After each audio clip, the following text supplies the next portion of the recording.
नमस्कार, AB star news देख रहे हैं आप और अपना यूपी लेकर हाजिर हूं मैं आपके साथ सोहन सिंह। बुलेटिन में सबसे पहले बात करेंगे सीमा हैदर की। दरअसल सीमा हैदर से जुड़ी एक अहम खबर सामने आ रही है। सीमा के समर्थन में सुप्रीम कोर्ट के सीनियर एडवोकेट एपी सिंह आ गए हैं। उन्होंने सीमा का वकील होने का दावा किया है, साथ ही पूरे मामले को राष्ट्रपति के सामने उठाने की भी बात कही है। सुप्रीम कोर्ट के senior advocate doctor AP Singh Seema Haider से मिलने और उससे बात करने के लिए उनके घर पर पहुंचे, लेकिन सीमा हैदर और सचिन ने अपने ही वकील के लिए दरवाजा नहीं खोला। एडवोकेट एपी सिंह दरवाजे के बाहर ही खड़े रहे और दरवाजा खुलवाने के लिए पुलिस को फोन किया, जिसके बाद सचिन ने दरवाजा खोला और फिर बंद कमरे में डॉक्टर एपी सिंह ने सचिन और सीमा से बातचीत की। मीडिया कर्मियों से बातचीत के दौरान डॉक्टर एपी सिंह ने कहा कि रॉ, एनआईए, यूपी, एटीएस चाहे किसी से भी सीमा की जांच करवा लीजिए, लेकिन उसे यहां रहने दिया जाए। उन्होंने अदनान स्वामी का जिक्र करते हुए कहा कि जैसे अदनान स्वामी को नागरिकता मिली, वैसे ही सीमा को भी भारत की नागरिकता मिलनी चाहिए। क्या बात मिलने आए, मिले, वो स्वस्थ रहे, बीमार थी तो उनको देखा, उनके बच्चों से मिले और उनके बारे में सारी जानकारी की, जो उन्होंने मुझे अब तक फ़ोन पे बताया था, जिस आधार पर हमने देश के महामहिम राष्ट्रपति जी को याचिका लगाई थी, उसी आधार को उन्होंने सब माना। मैंने एक ही बात कही, कोई एजेंसी एटीएस पूछताछ कर रही है, सीबीआई करे, एनआईए करे, रॉ करे, आईबी करे, कोई भी करे, जिसकी करवा लो। सच बोलना, सच के साथ ईश्वर परमात्मा है, सत्य परेशान हो सकता है, पराजित नहीं होगा। और उसी आधार पर हमने देश यूपी में अवैध रूप से रह रहे रोहिंग्या मुसलमानों के खिलाफ बड़ा एक्शन देखने को मिल रहा है। उसी कड़ी में मथुरा में भी यूपी एटीएस का एक्शन देखने को मिला है। अवैध रूप से रह रहे करीब 40 रोहिंग्या मुसलमानों को गिरफ्तार किया गया है। बता दें कि गिरफ्तार रोहिंग्या मुसलमान जैत इलाके के अलेहपुर और कोटा गांव के बीच बड़ी संख्या में झुग्गी झोपड़ी बनाकर रह रहे थे। जैसे ही यूपी एटीएस को पता चला कि ये लोग अवैध रूप से बांग्लादेश से बॉर्डर क्रॉस करके भारत आए हैं, इसके बाद यूपी एटीएस ने मामले की जांच की। बता दें कि टीम ने इलाके में 3 जगहों पर कार्रवाई की। सबसे पहले सभी के कागजात चेक किए गए और फिर करीब 40 रोहिंग्या मुसलमानों को गिरफ्तार भी किया गया है।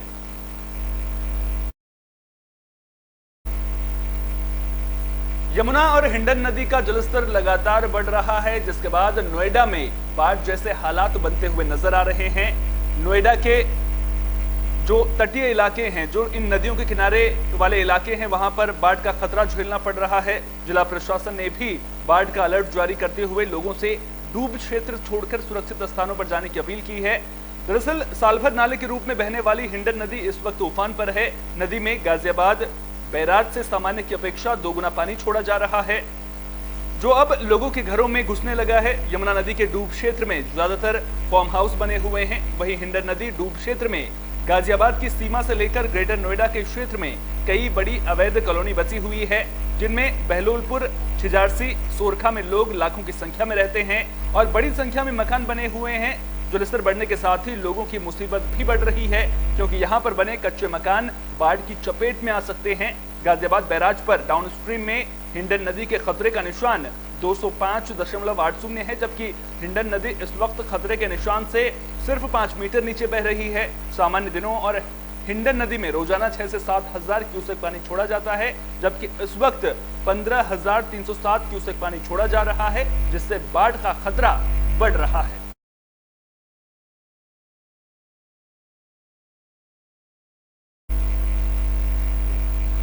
तो हिंडन नदी उफान पर है और हिंडन नदी के रौद्र रूप से जिंदगी सहमी हुई नजर आ रही है। गाजियाबाद के भी हिंडन नदी के किनारे वाले इलाकों में बाढ़ जैसे हालात बनते हुए नजर आ रहे हैं। गाजियाबाद के करहेड़ा गांव में भी हिंडन नदी का पानी घुस गया है। आबादी वाली कॉलोनियों में हिंडन नदी का पानी भर गया है। बता दें कि 2 युवक बाढ़ के पानी में डूब गए थे, जिसकी जानकारी परिजनों ने पुलिस और एनडीआरएफ को दी। सर्च ऑपरेशन के दौरान एनडीआरएफ ने दोनों युवकों के शव बरामद कर लिए हैं। पुलिस ने दोनों शवों को पोस्टमार्टम के लिए भेज दिया है। देखिए, दोनों युवकों को अभी हमारी एनडीआरएफ की टीम ने उनका शव प्राप्त कर लिया है और उनको पोस्टमार्टम हेतु मोर्चरी भिजवा दिया गया। पहचान हुई कौन था? हाँ, दोनों की पहचान हो गई। परिवार वालों का क्या कहना है? परिवार वालों का कहना तो अभी कुछ वैसा नहीं क्लियर वो कह रहे हैं, क्योंकि देखिए अब ये बड़ा वो है ऑपरेशन रहता है, तो अब समय लगता ही है, तो थोड़ा बहुत आक्रोश उनका उस चीज़ का है। बाकी इन लोगों को कल हम लोग खुद ही उस पॉइंट पर मौजूद थे। इन लोगों को सुरक्षा की दृष्टि से ही वापस किया गया था कि अंदर ना जाएं, और फिर ये पता नहीं कहाँ से अंदर पहुँच गए। सुबह जैसे ही सूचना लगी हम लोगों को, तो पूरी टीम के साथ हम लोगों ने फर्रुखाबाद से हादसे की खबर है। दरअसल पैर फिसलने की वजह से एक युवक गहरे तालाब में डूब गया था, जिससे युवक की मौत हो गई है। मामला राजेपुर थाना इलाके के भरखा गांव का है। मामले की जानकारी मिलने पर परिजनों ने तालाब में युवक की खोजबीन की, लेकिन युवक का पता नहीं चल सका। ग्रामीणों से जानकारी मिलने पर पहुंची पुलिस की टीम ने गोताखोरों की मदद से युवक के शव को बाहर निकाला। युवक की मौत से परिवार में मातम पसर गया है।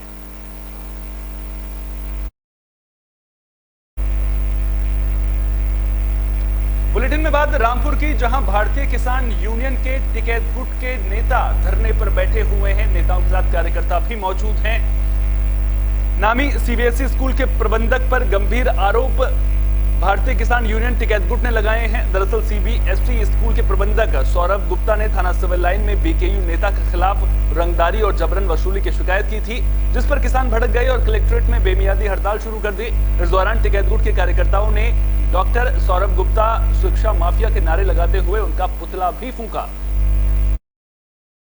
18 तारीख को सिंचाई विभाग की टीम व्हाइट हाल पब्लिक स्कूल पे पहुंचती है। उन्होंने 3 नहरों पे कब्जा कर रखा था। वहाँ प्रवाही शुरू होती है, उसी में डॉक्टर सौरभ ने उसी बीच में पुलिस को भेज दिया। हमारा साथी मुस्तकीम, मैं और नल सिंह यादव और क्या नाम है उनका, सुभाष चंद्र शर्मा, हम 4-5 लोग वहाँ थे। हम वहाँ से आ गए, पुलिस आ गई। मेरी हुक्म भी हुई पुलिस से, मैंने भैया किसानों की ज़मीन है न पड़ी है, आप आ गए। अगर जोगपति ने आपको भेज दिया, परदेसी आ गए आप। हम चले आए, हमने विभाग। पीलीभीत से हादसे की खबर है। दरअसल हरिद्वार से गंगाजल लेकर लौट रहे कांवड़ियों पर एक राहगीर ने बाइक चढ़ा दी थी। हादसा अमरिया थाना इलाके में मुडलिया गौसू में हुआ है। हादसे में 2 कांवड़िए गंभीर रूप से घायल हो गए, जिसके बाद बड़ी संख्या में कांवड़ियों ने थाने के सामने नेशनल हाईवे पर जाम लगा दिया। वहीं पुलिस ने दोनों बाइक सवारों को पकड़ लिया है। घायल दोनों कांवड़ियों को अस्पताल में भर्ती किया गया है। वहीं कांवड़ियों को पुलिस ने समझा बुझाकर प्रदर्शन खत्म करवा दिया है।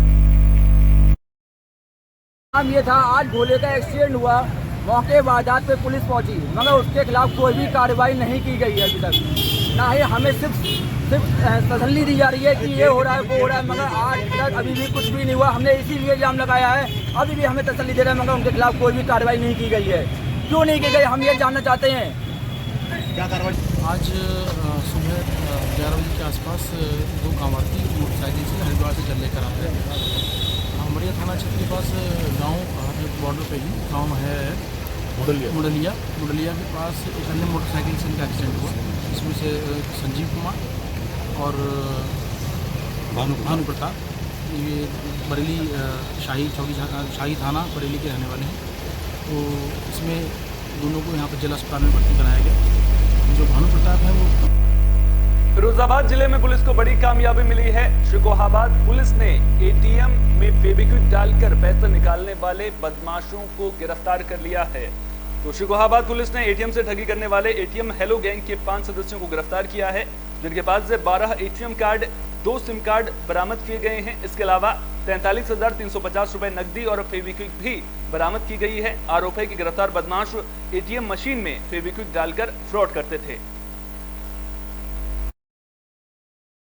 देखिए, सीओ सिकोहाबाद, एसएचओ सिकोहाबाद और इनकी क्राइम पे जो काम करने वाली टीम है, इन सब ने मिलकर एक बहुत ही notorious inter state ATM gang के 5 सदस्यों को पकड़ा है। ये बेसिकली इसको एटीएम हेलो गैंग कहते हैं और ये मूल रूप से इसमें ज़्यादातर सदस्य बिहार के रहने वाले हैं, जो दिल्ली में रहते हैं और दिल्ली के आसपास के क्षेत्रों में। पीलीभीत में पुलिस की कार्यशैली सवालों के घेरे में है। दरअसल आरोप लग रहा है कि पुलिस ओवरलोड वाहनों के चालकों के साथ साठगांठ कर रही है, जिसके बाद वाहनों को छोड़ा जा रहा है। मामला गढ़वा खेड़ा का बताया जा रहा है, जहां चौकी इंचार्ज की कार्यशैली को लेकर सवाल उठ रहे हैं।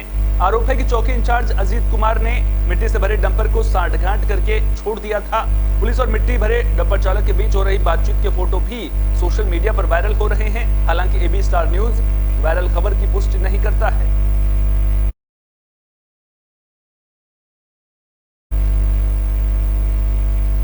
बुलेटिन के आखिर में बात महोबा की भी कर लेते हैं, जहां रिटायर्ड टीचर के घर में चोरी का मामला सामने आया है। तो रिटायर्ड टीचर के घर से 5.5 लाख नकदी और लाखों के आभूषणों की चोरी का मामला सामने आया है। पीड़ित ने गांव के 2 लोगों पर चोरी का आरोप लगाया है। साथ ही स्थानीय पुलिस पर लापरवाही का आरोप लगाते हुए एसपी को शिकायती पत्र देकर जांच की मांग की है। मामला पनवाड़ी थाना इलाके के लिधौरा खुर्द गांव का है, जहां रिटायर्ड टीचर लखनलाल सक्सेना के घर बदमाशों ने चोरी की वारदात को अंजाम दिया। मामले को लेकर उनके बेटे अजय कुमार अब एसपी से शिकायत करने पहुंचे हैं। 11 तारीख को चोरी हुई थी, उसका अभी तक ना तो हमें थाने से रिसीव मिली है और ना उस पर हमें कोई कार्रवाई सर्व लाइन्स वाली भी कोई रिपोर्ट का हमें पता नहीं चल रहा है। जबकि संदिग्ध को एक बार पकड़ा गया और पुलिस ने कोई ऐसी कार्रवाई नहीं की जिससे वो तो बार बार चोरी करता है, जुआ खिलवाता है, शराब बेचता है, लड़कियों का भी धंधा करता है और धमकी भी दे रहा है कि यदि हमें फंसाया गया तो हम इनको देख लेंगे। मैंने अपने साथियों द्वारा उससे बात कराई, वो कह रहा था कि थाने में जब तक साहब हैं तब तक मुझे कोई चिंता नहीं है। उसने कहा मेरे दोस्त ने कि इतनी बड़ी वारदात हो गई, अब भी आप शराब बेच रहे हो। बोले मुझे कोई चिंता नहीं है, साहब कहाँ थे जब तक कोई चिंता नहीं है। वहाँ चोरी के 11 तारीख को चोरी हुई थी हमारे यहाँ, उसकी रिपोर्ट भी भरी थी, तो वहाँ से कुछ अब कार्रवाई नहीं हुई, इसलिए शिकायत करने आए खुलवाने के लिए। चोरी बोली 2 जंजीर, एक जोड़ झुमकी और एक मंगलसूत्र और अंगूठियाँ 3 अंगूठी और नाक की कीलें 4-5 और चांदी की 6। इस बुलेटिन में मेरे साथ इतना ही। देश दुनिया की तमाम अहम खबरों के लिए बने रहिए AB स्टार न्यूज के साथ। फिलहाल दीजिए इजाजत, नमस्कार।